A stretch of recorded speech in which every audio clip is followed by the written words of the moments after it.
All right, here we go. Last time we talked about the Compromise of 1850.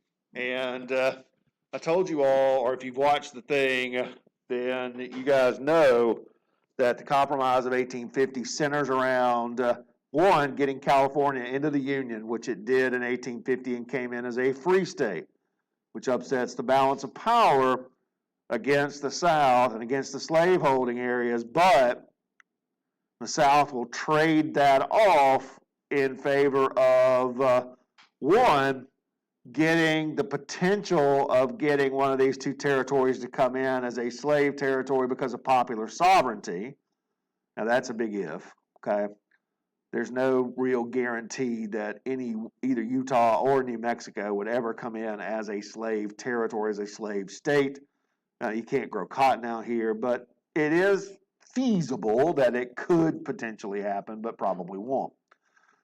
But they do get that sort of idea of popular sovereignty accepted, letting the people choose whether or not they want to be free or slave, which is going to play a big part in something we're going to talk about today. So part of the Compromise of 1850 was you get California in, you get these two territories able to choose by popular sovereignty. It outlawed the slave trade in the District of Columbia. So it did not outlaw slavery, mind you, because remember, notice Virginia and Maryland are both slaveholding states. But inside the District of Columbia, you could not buy or sell slaves. So the slave market essentially was shut down in Washington, D.C. So those three things make it seem like the South was the big loser. Okay, but the other thing that the Compromise of 1850 did was strengthen the fugitive slave law. Okay, so the fugitive slave law was strengthened according to the Constitution and according to the fugitive slave law. Okay, slaves were viewed as property, and property had to be returned to its rightful owner. Okay, and so all Americans by law were required to help catch runaway slaves, return them to their rightful owners. You could be fined or imprisoned for helping a runaway slave. And it infuriated the Northerners, and it infuriated people who were on the fence maybe about whether or not they wanted slavery to expand or not. I told you guys, if you watch when I put the video up from the last time, and you'll get to see these things tie together, that what happens is in 1850, we have, if you look at the nation in 1850, we have this divide about, not only about whether or not slavery should be allowed to expand, okay, or where slavery should be allowed to expand anywhere or just into the new territories, but also whether or not slavery should be abolished. The abolitionist movement in 1850 was probably the radical side of things. It wasn't really the most accepted view. Okay? Most probably Northerners felt like where slavery already was established, it could continue, but they didn't necessarily want it to expand. That's the mantra of the Free Soil Party, for example. Okay? Free soilers didn't want any slavery to expand in any of the territory that we got from Mexico, for example. But, okay, the fugitive slave law that is passed in 1850 really begins to galvanize Northerners into opposition of slavery and really into opposition of slavery as it exists. They began to see it more as a moral issue. They began to see it more as a moral evil. And I think the fugitive slave law in a lot of ways forced them to,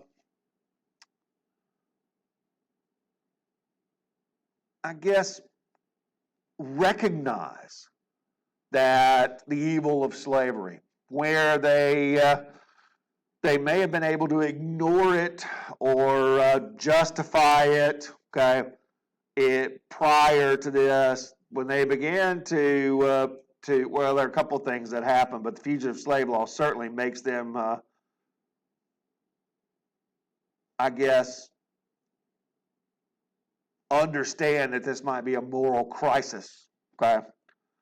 The other thing that it sort of forced Americans to do, or forced especially Northerners to do, was to violate really some of the laws that some northern states had passed already. Some northern states had passed things called personal liberty laws, which essentially forbid state officials from assisting in captures of runaway slaves. Okay, and so this was a kind of a reckoning.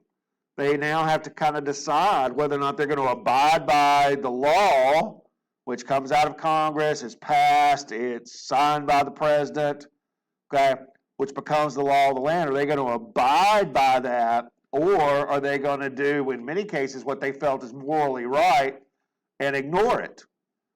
And if they ignore it, then it gives Southerners more ammo, because all they have to do is say, look, this is the law of the land. It's been passed through Congress. The president has signed it, but yet these Northerners refuse to abide by the law.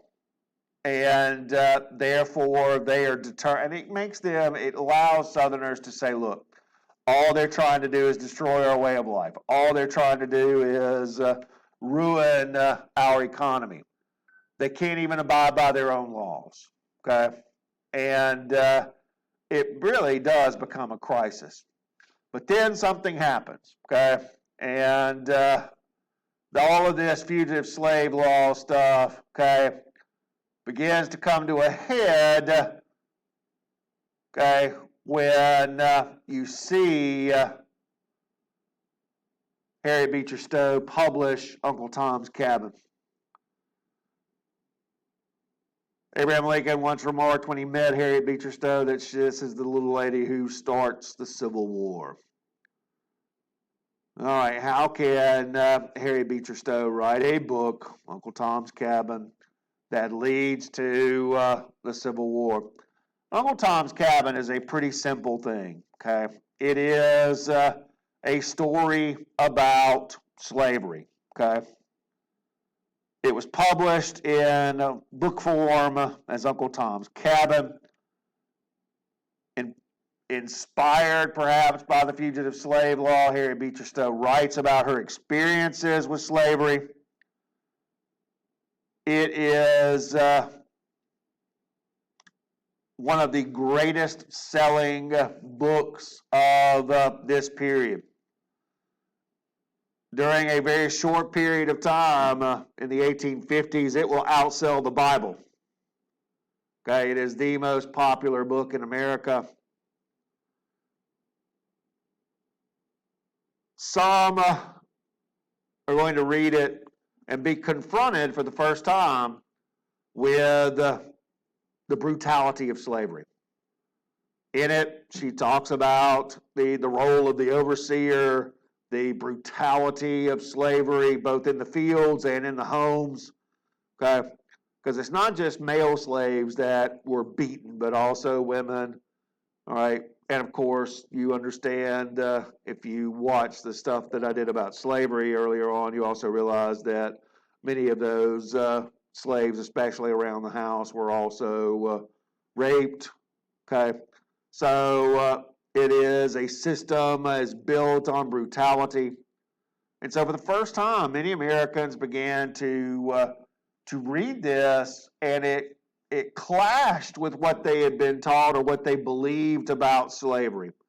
Because remember, I told you the South really tried to cultivate this idea that slavery was part of the positive good, that they were working hard, they had good food, they had good homes, they were taken care of. Okay, they were in a much better situation than they would have been back in Africa.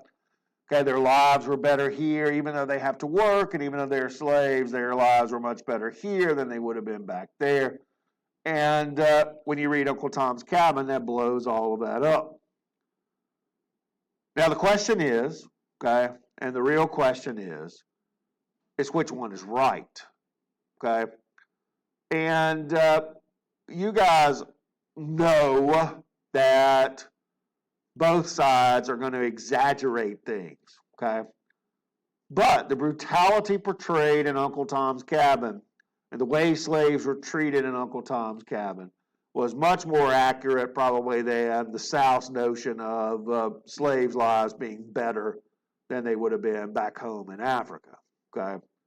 So the idea here is that it forces many to confront the reality of slavery.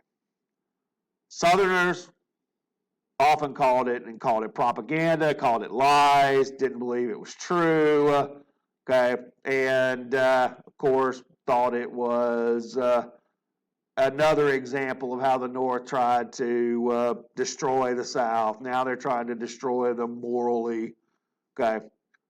Abolitionists or people in the North it's only reinforced the idea that slavery had become a moral cause, okay, had to be done away with, had to be abolished wherever it was, should not be allowed to expand. And so all it does is help formulate that argument. All it does is put that argument right into perspective. And I told you, everything seems to now settle around Uncle Tom's Cabin and settle around this issue of whether or not slavery is good or bad, okay? Like I said, it sells massively, okay, and will become the best-selling book in America by 1852 or so. There are a couple things that you ought to know, okay? If you've ever had to read Uncle Tom's Cabin, all right, or if you've never read it, let me encourage you to go and read some of it, okay? But there are a couple of things, okay? Yes, it does portray the violence and the brutality of slavery. But Harriet Beecher Stowe was also a product of her time. She did not believe, for example, that African Americans had the same mental capacity that whites did, that they were inferior intellectually, which was a very common theme at that time, okay? She also believed that the slaves would be better off if they were freed, being sent back to Africa. She talks about that every now and then, okay? So there are problems, okay? But you have to understand that you are reading a piece of literature from a very specific time. And we can't look back on that and expect Harriet Beecher Stowe to have the same values and the same morals and the same perspective that we would have today, okay? It just doesn't happen that way, okay? It's like going and reading Huck Finn, okay? And a lot of people are appalled by the language that you see in Huck Finn, when it was, of course, a very common term during that time. You got to understand, it's a product of its own time period. But the impact of Uncle Tom's Cabin is huge, because it pushes more and more Northerners, especially, into the camp that slavery is a moral evil and has to be abolished, okay? And that gives strength to the abolitionist movement. It gives money to the abolitionist movement, and it begins to attract more and more people to its cause, which, of course, again, terrifies Southerners. By 1850, there's also a stirring going on, okay? And believe it or not, you're going to start seeing some of these things come together a little bit later on. We're going to give birth to a new political party here pretty soon, okay? And that new political party is going to take advantage of a lot of things that are going on in America. By 1849, 1850 or so, there was a growing anti-immigrant, anti-Catholic, a movement that we would call nativism, for example, is growing. And it becomes expressed in a new political party, a third party, if you will, called the American Party, but they're probably better known as the Know Nothing Party. I'm not making this up, they get their name because they had party meetings in secret. And to go to the party meeting, you had to know where the party meeting was. And when you got there, you knocked on the door. They asked you for a password. And if you said, I don't know, you got in. Okay, and thus they become the Know Nothing parties. I'm not making it up. Okay, I did not come up with that. It's the God's honest truth. All right, but they were very nativist and very anti-immigrant. Okay, and you start to see them, especially in big cities that had a growing immigrant population.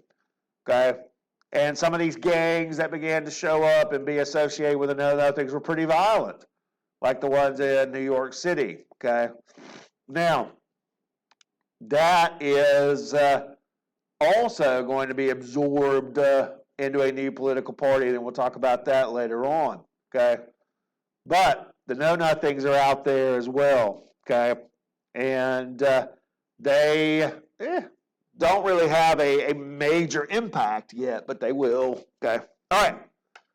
In 1852, we have another presidential election. The major candidates are Franklin Pierce, who is the Democratic candidate who will win. The Whigs nominate a Mexican war hero, Winfield Scott, and the Free Soilers nominate John Parker Hale. Okay, so Winfield Scott, John Parker Hale, and Franklin Pierce. Okay, now Pierce is a veteran of the Mexican War as well. He's also probably, I shouldn't get off on this tangent, but he suffered from what a lot of people at that time called the soldier's disease. He drank too much. He was an alcoholic. Today, even today, we see our soldiers come back from war, and many of them suffer as they come back from war, either from injuries or from mental problems that they bring back from the war. And one of the things they often do is drink. It's a sign of PTSD. Okay, and so they self-medicated. And Pierce was probably an alcoholic. We would view him as an alcoholic today. And his opponents will call him the hero of many a bottle. Get it? Okay, so it's a common thing at that time. Of course, it becomes even more common after the Civil War. So Pierce is a proponent of slavery. He has no problem with slavery and popular sovereignty. He really doesn't have any sort of problem. Okay, and most of his platforms say we're going to support the Compromise of 1850, including the Fugitive Slave Law.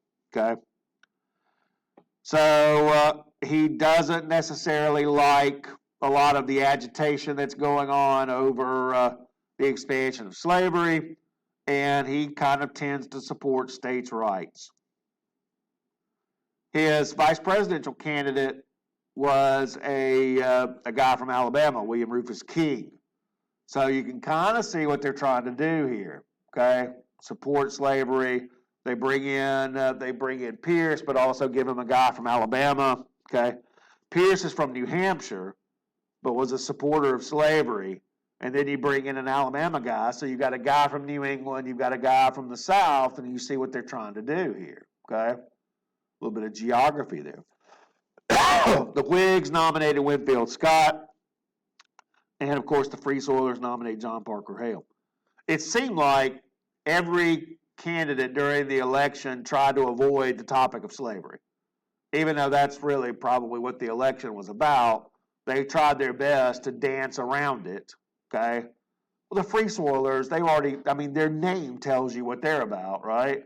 So they don't like popular sovereignty. They don't think that popular sovereignty is right. They don't necessarily want Utah and New Mexico to be able to choose. Okay? All right. Well, the results, if you look at the map, okay, that strategy played out pretty well. Because notice what Pierce was able to do. Being from New Hampshire, he captured much of the New England area, And since he had a Southern running mate, he captured what? Virtually all of the South, right? So it was a grand, good strategy, okay? Winfield Scott gets crushed, okay? Look at the electoral vote, okay? He gets smashed.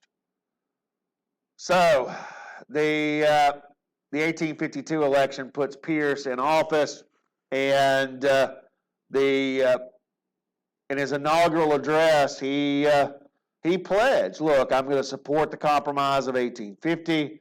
I'm going to support any kind of acquisition of territory by peaceful means. All right, and I'm going to support the fugitive slave law. Pierce is going to be president when we start to see some of the building blocks of the Civil War get laid down, and he is not going to really be able to stop it. There's nothing really that signals that he should be doing anything differently, but a lot of the building blocks of what's going to come up and what's going to lead to the war show up. The biggest problem, the biggest thing that happens during Pierce's administration is this, the Kansas-Nebraska Act. It's a relatively simple thing that becomes very complex and becomes huge, okay? Really, all it does is organize what was left over here. This was considered to be really unincorporated territory. It's left over from the Louisiana Purchase. Okay, it's never really been territorialized. Okay, so all the Kansas-Nebraska Act does is form two territories, the Kansas Territory and the Nebraska Territory. But the author of the bill is from Illinois, and his name is Stephen A. Douglas. Okay? Stephen A. Douglas is a senator from Illinois who's about to run for president, all right, pretty soon. Douglas wants this territory organized because of the Transcontinental Railroad. Okay? There's a move afoot now to start building railroads out west. Okay? And I'm going to do this real quick, kind of show you what I mean. One route would essentially, and one proposed route would essentially sort of do that. I know my little thing goes crazy, but anyway, there we go. Okay? Notice that. One route, an alternate route, was proposed to go this way, swing down here, and then end up in California. Okay? That way you bypass the mountains. Okay? If you go this way, if you take this one right here, okay, who gets bypassed? Yeah, his state, right? So he doesn't want that. He wants this area to be organized so that land purchases can begin, the railroad can start moving in, buying up land, and then laying down the track, and everything goes through his state, and he'll be happy. Okay? Everybody with me so far? All it is really a political / economic move, okay? But it becomes a big deal. If you notice, it's shaded this dark color, okay? That dark color right there. What does that say? Opened to slavery by principle of what? Popular sovereignty. Stephen A. Douglas was a big proponent of popular sovereignty. He had pushed for it in the Compromise of 1850. Now he pushes for it here. All right? Kansas and Nebraska are going to be organized based on popular sovereignty. Which means, technically, okay, they could choose to be either slave or free. There's no problem with the Nebraska Territory, okay? How much cotton grows in South Dakota? 0, okay? So this is not a big deal. But Kansas is an issue because Kansas, like Missouri, which is right next door, could potentially support cotton growth and thus could become a slave state. And that is going to cause a huge problem in the next 2 years, okay? So here's the thing. The Kansas-Nebraska Act destroys something. It destroys something we've already talked about, and it destroys something that's been in place since 1820. What is it? Look at the line right down below the Kansas territory. What does that say? The Missouri Compromise line. What did the Missouri Compromise line say? All territory as part of the Louisiana Purchase, if it was below the 3630 line, it could be what? Slave. If it was above the 3630 line, it would be. Where's Kansas? It's above it. So, what has the Kansas-Nebraska Act done? It has destroyed the Missouri Compromise. The Missouri Compromise line means nothing anymore. And instead has opened up another territory that ordinarily would have been free if we'd gone back to the Missouri Compromise in 1820, but now has the potential to become slave. And thus, Kansas becomes a battleground. Trust me. Some of the first battles of the Civil War are fought in Kansas. Because pro-slavery forces, people that want Kansas to become a slave state, are going to rush into Kansas and try to get Kansas to adopt a constitution, a state constitution, that would make it a slave state. Well, if that's going to happen, then what are the anti-slavery forces going to do? They're going to rush in abolitionists into Kansas, and they're going to do the same thing. And so once those sides get there in a relatively small geographical area, what are they going to do? They're going to fight. You guys are geniuses. Okay?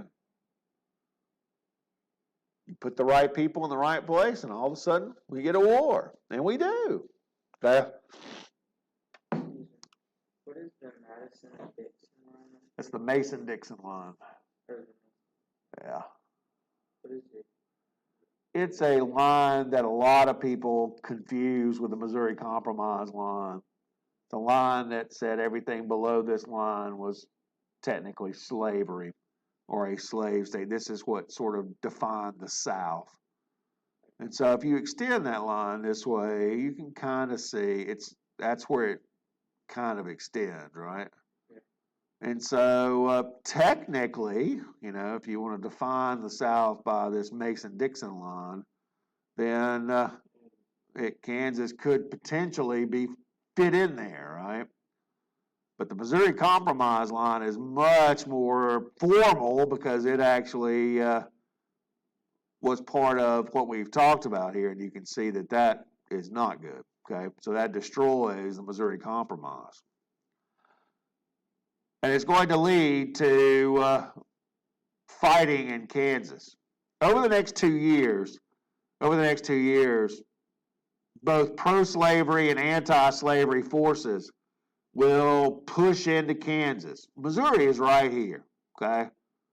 And so they were called border ruffians, right, would cross over from Missouri into Kansas to cause trouble, to vote, even though they weren't residents of Kansas, and to fight with the anti-slavery forces. And, of course, the same thing happened the other way as well, okay? And so, over the next 2 years, the fighting between these two forces will grow to the point where by 1856, you're going to see it referred to as Bleeding Kansas, okay? There are a couple of things that we'll come back to Bleeding Kansas in a minute. There are a couple of things, though, that the Kansas-Nebraska Act does that you ought to be aware of, okay? Number one, it causes the birth of a new political party, the Republican Party, okay? In 1854, the Republican Party is organized. It is a conglomeration of Northern Whigs, Northern Democrats, Free Soilers, even know-nothings, and anybody else that didn't like the Kansas-Nebraska Act, okay, began to find a way into the Republican Party. So it is a coalition party. It absorbs the relatively unsuccessful Free Soilers so far. It kind of absorbs people who feel like that their party has left them behind. Okay, there's some Democrats, for example, in the North, that when Pierce supported slavery, they kind of felt like, look, I mean, we're being left behind here. We don't even have a party anymore. Well, now they do. Okay. The name Republican was adopted in July of 1854. And one of the first, or some of the first Republican candidates, they ran on platforms like repealing the Kansas-Nebraska Act, okay, doing away with the fugitive slave law, removal of slavery from the District of Columbia.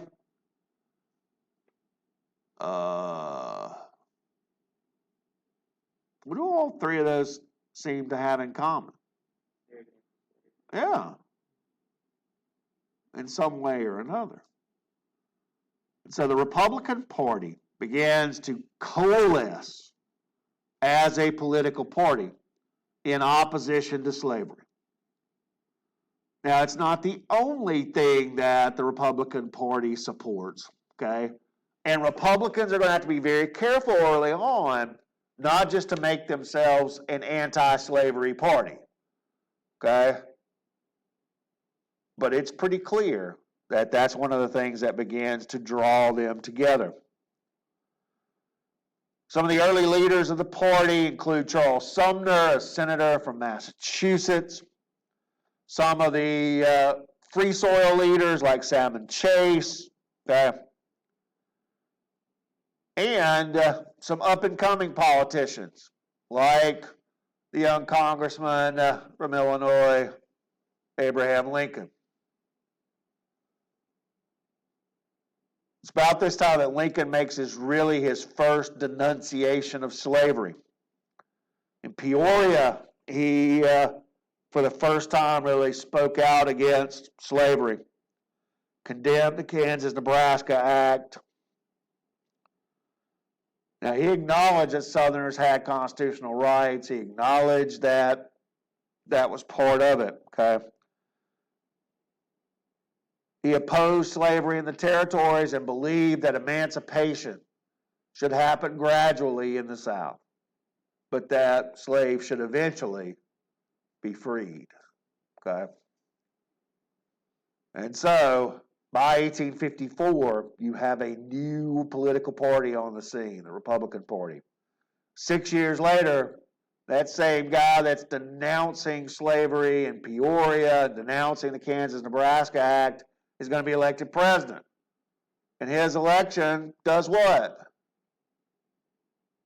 More than anything else, probably, what does his election do? Yeah, well, it does, but what else? It causes the war. It's the one thing that Southerners felt like they could not overcome, was Lincoln's election as president. They felt like that doomed the South, and that's when secession begins. So, over the next 6 years, you're going to see this sentiment grow. The Republicans are going to go stronger till eventually they elect their first president, and that puts us on the path, okay? All right. In 1856, we have another presidential election, okay?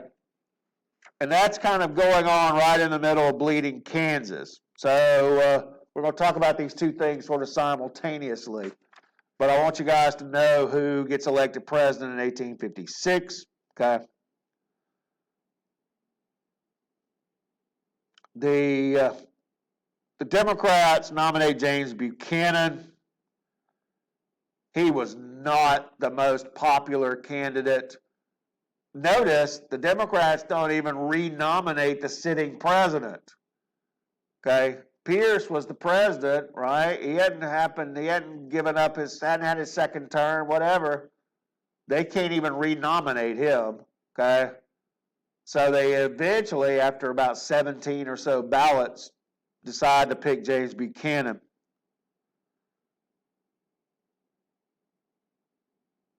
A Republican coalition in Philadelphia nominate John C. Fremont, okay, who is a hero left over from the Mexican War.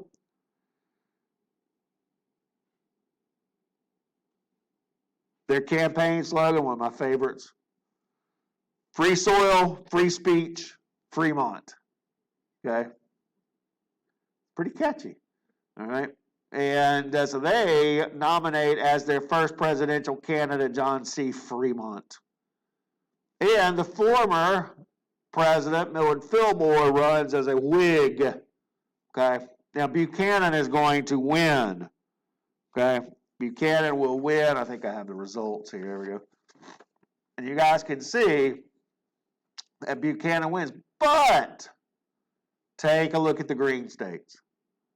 In their first real foray into presidential politics, the Republicans win all of New England, New York, Ohio, Michigan, Wisconsin, okay, Iowa.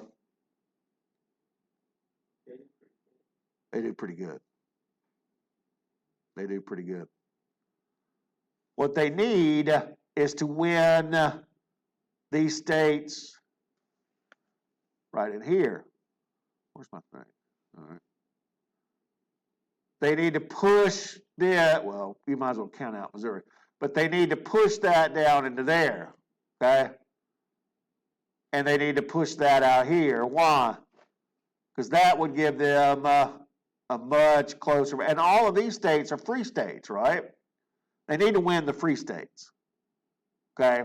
And that's where they're going to have to work on. But in 1856, they don't do terrible for their first real presidential election, okay? They lose by 500,000 popular votes and 60 electoral votes? That's not terrible. Go back to the Winfield Scott election 4 years earlier. We got trounced by 200 votes, right? They've narrowed the gap, okay? Now, right as all this is going on, we got to talk about Bleeding Kansas, okay? Because Bleeding Kansas is a disaster as we get into this, okay? The idea of popular sovereignty is playing out in Kansas, and it is not playing out well. You have both sides, anti-slavery and pro-slavery, basically fighting it out, duking it out in Kansas, okay? Essentially, what Kansas is going to do by 1856 is form two governments. Wow, take a wild guess. One of those governments would be formed in Topeka, okay, which you guys can see is right up there, all right? And they form a pro-slavery government. So in Topeka, you've got a pro-slavery government formed, okay, and they want Kansas to come in as, you guessed it, a slave state.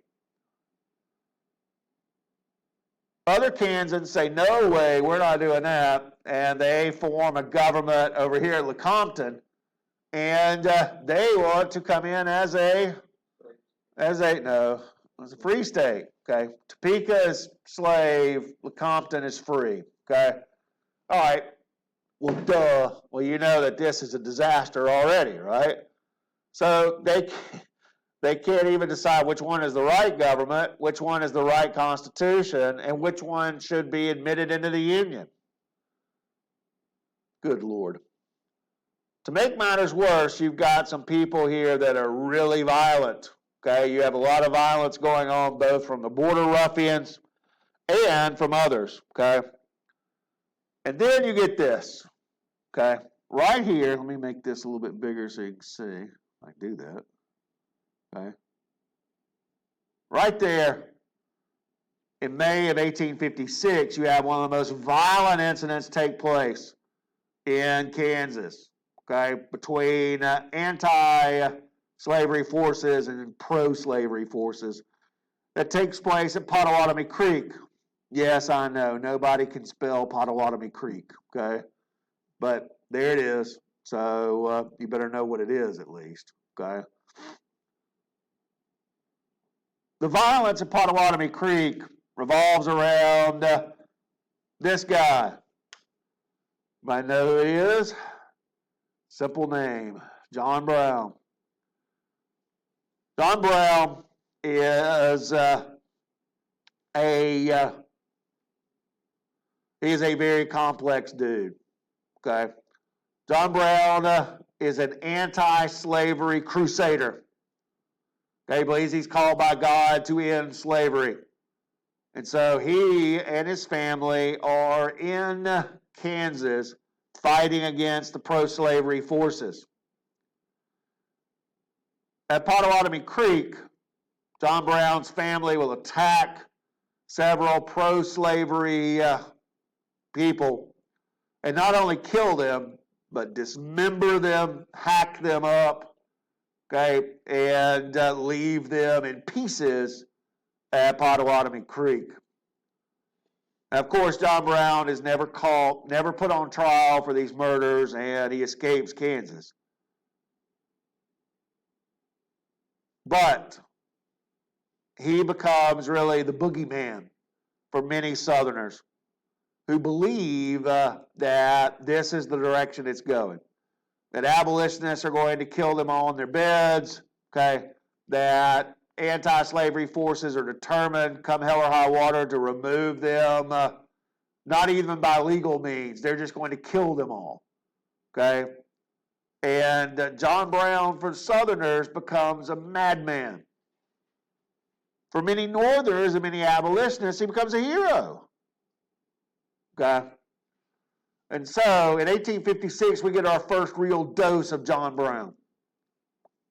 Okay, I'm going to leave you with this, okay, and it's a good place to stop, and I'll tie this up in the lecture on Friday.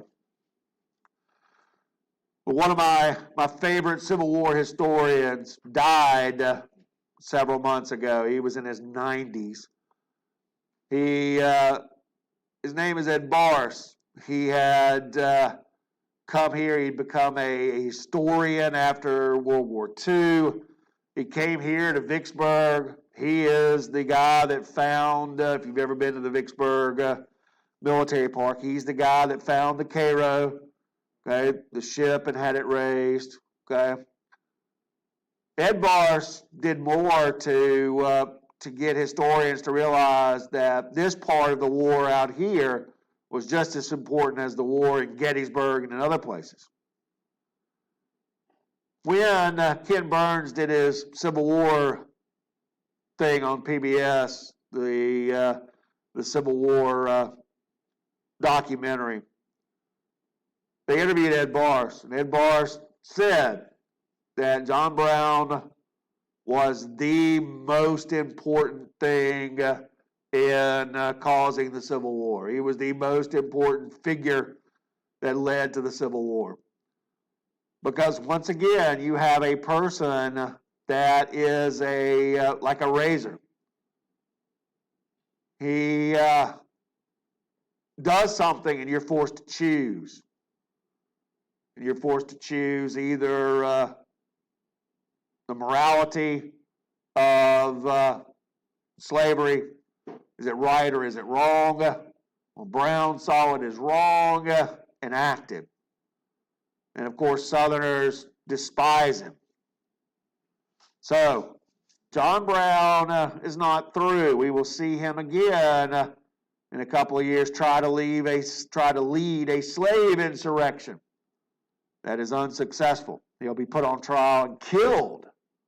He'll be put on trial and hung as a traitor. So now, what is he? Is he a hero? Is he a madman? Is he a martyr? Okay, has he died for a cause? And his death galvanizes even more support for the anti-slavery movement, okay?